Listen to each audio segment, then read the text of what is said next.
Hey, what's going on, everybody? It's your boy Clark here, and I'm here at Golden Horseshoe Barbecue, Toronto's newest spot for authentic Texas-style barbecue. It's the middle of the night, and most of Toronto's asleep, but not here, baby, because here we are getting our smoke on. Golden Horseshoe Barbecue has graciously allowed me to swing by and see how they do their Texas barbecue, show me a little bit of the behind the scenes to share it with all of you guys. And of course, later on, we're gonna be getting some food too, and I can't wait to show all that with you guys, so come along and join me. It's time to get food. All right, you guys, here we are. It is like 5 a.m. or a little after 5 a.m. And we are here, Golden Horseshoe Barbecue. I'm here with the pitmaster, Brian, and he's about to start up the fire. Let's have a look. So when I initially start my fire, I want a really big fire. Especially to start off the meats. Normally when you smoke, you want them, like, I guess the smoking temperature range is 225 to 275. But we'll cook a little higher than that, almost like 300, 350 for the first bit. Just because since our smoker, the offset's so big, right? A lot of the heat like dissipates throughout the smoker, so we cook a little hotter to kind of adjust for that. So it gets pretty strong. Look at that torch! We're about to get fired up in here, you guys.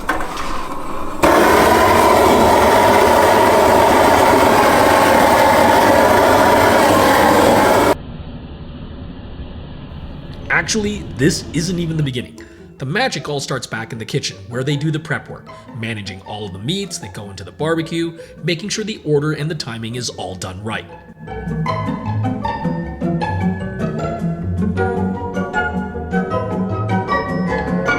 Here you see Brian at work prepping the meats that go into the side dishes that other teammates coming in later will finish up. And here he's prepping the craft sausages for a cold smoke. Do you normally wake up this early to do shoots? No, not very many places, not very many restaurants are, open? Yeah. Well, doing their thing at this hour anyway. Fortunately. So you got some spare ribs here. And then this is a turkey. Yeah, the idea is like you kind of want to, like they kind of come in like these big, ugly slabs, and you kind of like form them into a little loaf. So that way they slice a little nicer. Sometimes it's a little hard to do though. There we go.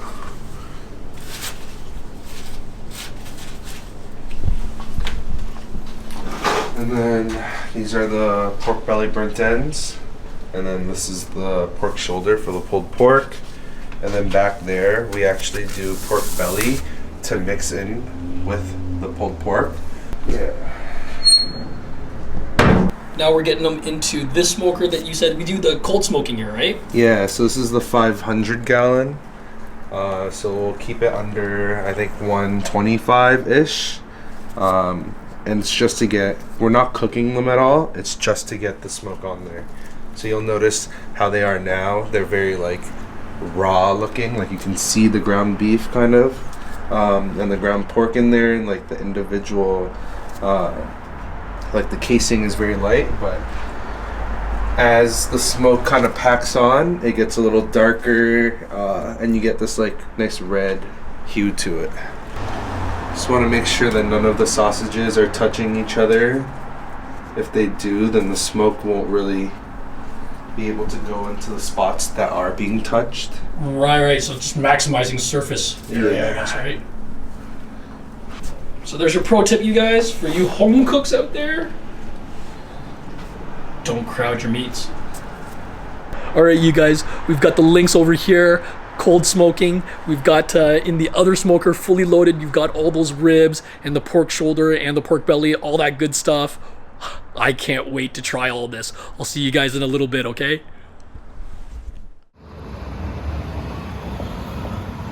6-ish hours later, and we're here at DuPont and Christie for Golden Horseshoe Barbecue. All right, my friends, here I am. I am at Golden Horseshoe. I am ready for some barbecue. But you know what? I got an extra special treat for you guys because I didn't come alone. I brought a friend with me. What's going on, guys? You guys might remember, this is Rueben here. He's the owner of Crosstown Barbecue, and we recently did the video showing off his barbecue at one of the pop-ups.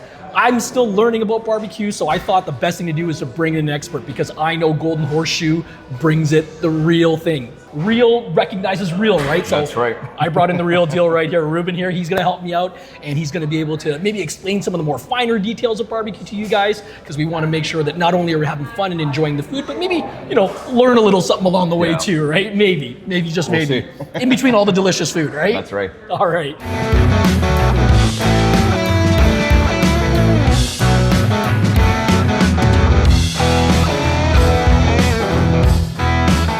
Oh my goodness, you guys, our barbecue is here and we are absolutely ready to feast. But Rueben, why don't you give us a rundown of what we got first? Yeah, for sure. So we got some pork belly. We got spare ribs, pork spare ribs, brisket, sausage, and a few sides. We got esquites, potato salad, coleslaw, and Texas style chili. Whoa. And a bit of cornbread. And a bit of cornbread as well. Oh, that is absolutely fantastic.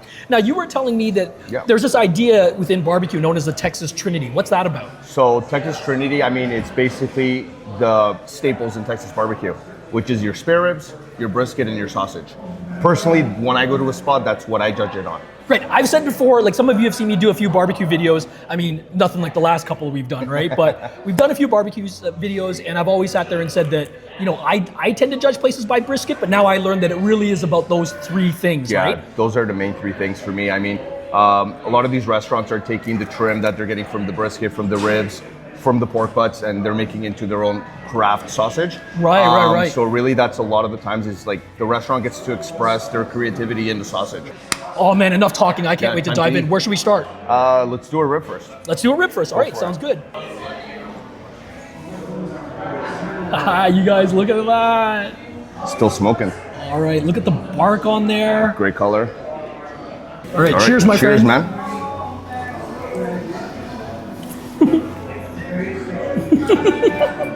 That's awesome. It's a very good rib. So clean right through, that's what I look for when I eat a rib. Everything's rendered out, no pieces of white fat left behind. Clean bite through, you bite it, doesn't slide off the bone, but it's tender enough that it melts off. Okay. So that's kind of what I look for when I eat a rib. Oh, so like I've seen people like brag about how it comes like yeah, you don't want it to bone. slide off the bone. That's just overcooked. At that point, I mean, that's very easy to do. You just let them cook till they're overdone. This is the hard part with the rib is cooking it enough that it's melt in your mouth but doesn't fall off the bone. That's kind of what you're looking for. I guess that's how we separate the true champs from the pretenders, right? Yeah, this is much harder to accomplish than a fall off the bone rib. Really? This is a proper cooked rib. These are massive too. This is still crazy tender, yeah. Normally when I see ribs at the grocery store, they're not like this. No. Right? Like you guys aren't sourcing this stuff at like a local grocery store. No, we're actually getting the stuff all from the same guy. Okay. And these are just like miles above anything else you can get at a regular grocery store. Like a rack of ribs from these guys are raw. You're looking at 5-6 pounds a rack, right? So there's quite a bit of intermarbling. And just like it's just a better quality pork. Yeah, so really the whole part of crafting barbecue, it really begins at sourcing good quality meats, right? Yeah. Yeah, so at the end of the day, like you can make good barbecue with not a great product. That's, I mean, kind of the history behind barbecue was taking a cut of meat that wasn't so desirable and turning it into a great product. But I think great barbecue comes from a great cut of meat. I think that's half of the battle. So you're really building relationships with the people that are like, you know, the farmers, the suppliers. Yeah, our suppliers. I mean, we use the same supplier for almost everything, and he knows how much we care about the product. So he makes sure he puts just as much care into sourcing it for us. Yep. So we can maintain the quality of the product, right? Right. And because Rueben knows Andrew and the crew here personally, I can tell you guys, or we can tell you guys, they do the same thing here. They're all about making sure they know where their products are coming from. I've known Andrew for a few years now, and he's definitely one of the guys that that cares and wants to make sure he's putting out the best every day for people. He's doing it right. He's definitely doing it right. Awesome. So we've talked about him, so let's meet the fellas that are doing it right. My name is Chris Hansen, and I'm the chef owner. My name is Andrew Golden. I am pitmaster owner. What started as a passion has now turned into a profession for both me and Chris, and yeah, we're super excited to be able to serve everyone. This is Golden Horseshoe Barbecue at 657 DuPont Street in Toronto, and we've just been open for about 6 weeks now. We'd love to have everybody stop on by. And boy, do you guys have an awesome space here. I love what you're doing. You've got a great team, lots of food and baked goods, more on that towards the end of this video. And most of all, you've got a passion to share Texas-style barbecue. And my friends, when you come in and it's not too busy, go and take a peek at the pit area yourselves. They don't gatekeep here at all. I know I was blessed to be able to see all these smoky and succulent meats, and I'm sure they'll be happy to show you as well. And speaking of meat, let's eat some more. Oh my God, it's so tender, it's starting to fall apart. We better eat this before it falls apart. Let's go. Let's do it. That's fantastic. So again, Oh wow. same thing as the ribs. Like you got that golden fat all throughout. Fat between the flat and the point that's as perfect as it could get on a brisket. Oh man. It's holding under its own weight. It's got a nice flop to it.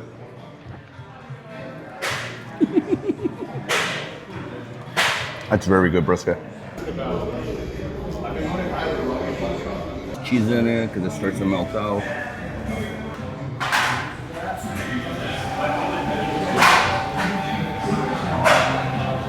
It's a very good sausage.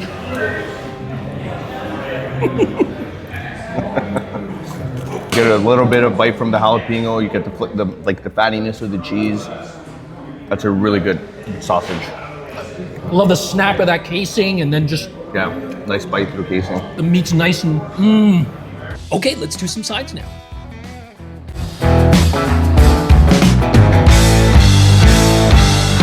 Now you said you tried this one I've before. had this before. I've had most of this stuff. This is new. I've never tried that, but I know this is great. Some Oaxaca cheese on there. You've got like a little bit of like the scallion or the green onion for some garnish. There's that seasoning blend on there that they've got on there that you can see.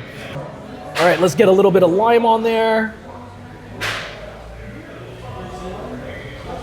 I get first bite? Go for it. Oh. I want to see your reaction to it.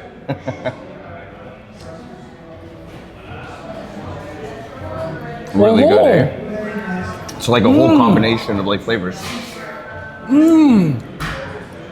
Sometimes I run into these corn salads and they get kind of, the kernels get a little mushy. Yeah. That is absolutely not the case here. If you like a little bit of crunch, these kernels absolutely have got a it. nice bite. The dressing that they use on it, a bit of acidity, absolutely perfect balance, counterpoint to that brisket, right? To be able to Yeah, it kind of just go cuts back down the and forth. fat. Yeah. All right. You Awesome. need to get some of this. You need to get some of this. Oh, and I'm going to go in for a second if you don't mind. The Esquites, really nice. I mean, you got to have some veg, right? And this coleslaw, that delivers in that department too. It's that nice and vinegary kind, not the creamy variety that I think wouldn't fit as well with barbecue. And then as we move to the Texas style chili, my first time having this by the way, Andrew swooped in to show us one of his briskets that was just delivered to the shop. Every detail, down to where they source the ingredients, all of it's intentional. Hey, thanks for showing us that, Andrew, but let's get back to some food.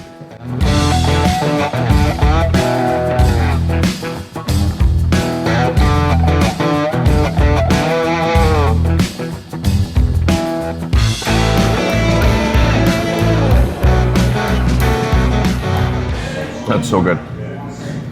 They put the brisket in here? Yeah, that's pulled brisket. Really, really good. They put the brisket in the chili, you guys. They put the brisket in the chili, you guys. I don't think I can go back to plain old beef chili anymore.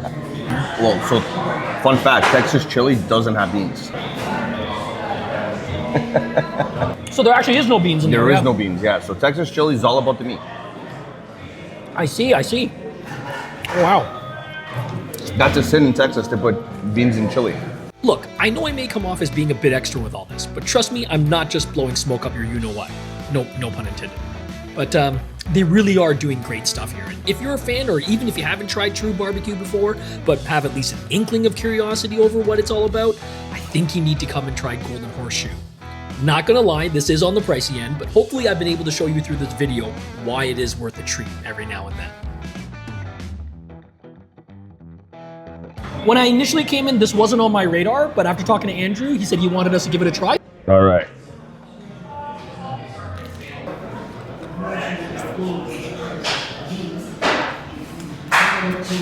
Wow. Another really solid side here. Potato and green bean salad. Oh my, they even have a little bit of pork belly in here for that extra something something. The beans have a nice snap. Very refreshing. I think that's the best word to describe this. It's good, well seasoned, very refreshing. Oh man, pork belly. Pork belly. Pork belly. Look at it. Nice and tender and juicy and moist. All right, cheers. Cheers.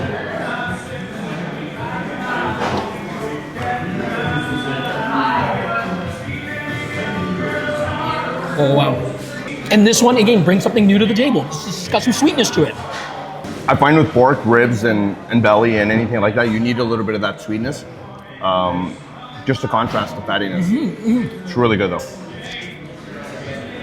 I mean, the nice thing about it is it's not candy sweet. It's just a little hint right at the end of your bite. And the fat's very well rendered too. Usually with pork belly, my biggest issue is how much fat there is in it. And a lot of times it's one of those one bite pieces, but when cooked properly, it renders out most of it and it just becomes like a glaze of fat throughout the pork belly. And then with the sweetness, it just complements it so well. It's taking away that element of the fat that I guess feels greasy, Yeah. and instead leaves a flavor behind. Oh look, we still got the cornbread. You can't forget the cornbread, right?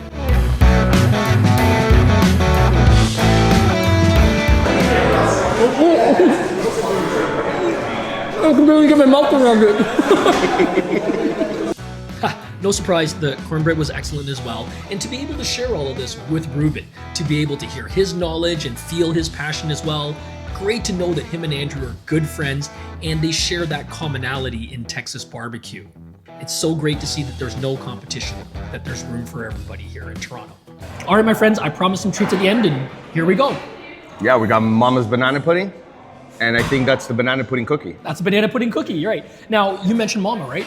Andrew, it's his mom that makes all the desserts, right? And you guys can see that... Yeah, she's fantastic. Everything she makes is... She knows a thing or two about bacon. About baking, right? Oh, look at that. Here you go, my friend.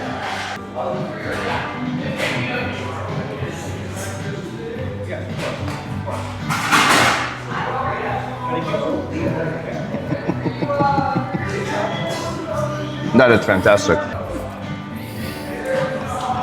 Oh, Mom, if you ever want another son, Up for adoption. Man, I will say, like, I'm not a sweets guy at all. Right. My wife will be the first to tell you, that is fantastic. when you didn't think it could get any better, somehow Golden Horseshoe finds a way. Golden Horseshoe finds a way. They must have a golden horseshoe up their butt. I don't know how they do it. All right, I know you guys, I know Toronto, you guys love your banana pudding, so Rueben was saying he's had this one already, Yeah. and he said Fantastic. I had to try it, so here, go for it. Grab a spoonful. I'm gonna grab a spoonful.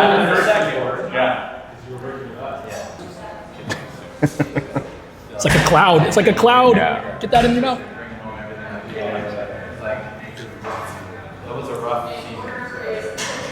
Such a good banana pudding. Smooth and velvety. Yeah. Oh, that's how I would describe Fantastic. it. The bananas are nice and ripe. Gets that, you get the sweetness from the ripeness of the banana.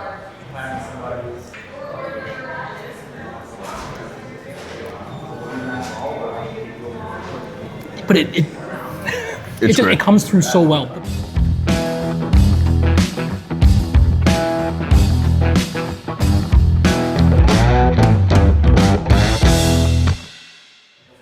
All right, you guys. I think I'm just, I'm totally drunk on flavor and on smoke and on meats and bananas and everything like that. I think this is a good spot to wrap things up. But before I do want to take a second just to give a massive, massive thank you to Andrew, Golden Horseshoe, the whole crew here. They were absolutely amazing. Also, Ruben, big thank you to you, my man. Is there anything you want to plug for Crosstown? You guys got anything coming up? I know you're probably done for the season. Yeah, we're almost done for the season. We got one this weekend on the 25th. Okay, unfortunately, this video won't be out by then, and then we're kind of going to go through the winter and see how the weather is, or we'll have maybe a pop-up here and there. So what you guys got to do is, and I'll make sure I have everything in the description below, but make sure, or like I'll have a pop-up on the screen. Make sure you follow him on all the socials. That way you'll know when the next pop-up is. They've just gotten their new bogline smoker. It's amazing. He's going to be doing amazing things with it. I can't wait to see that. So stay tuned for the next pop-up. In between pop-ups, Golden Horseshoe, that's your spot. Big thank you to you guys as well for watching. As always, if you guys enjoyed the video, help me out, give it a thumbs up, leave a comment below, and share the video with family and friends. That way more people can find out about these awesome spots that we have here in the GTA. All right, you guys, get out there, get something tasty to eat, and I'll see you all next time when I get food.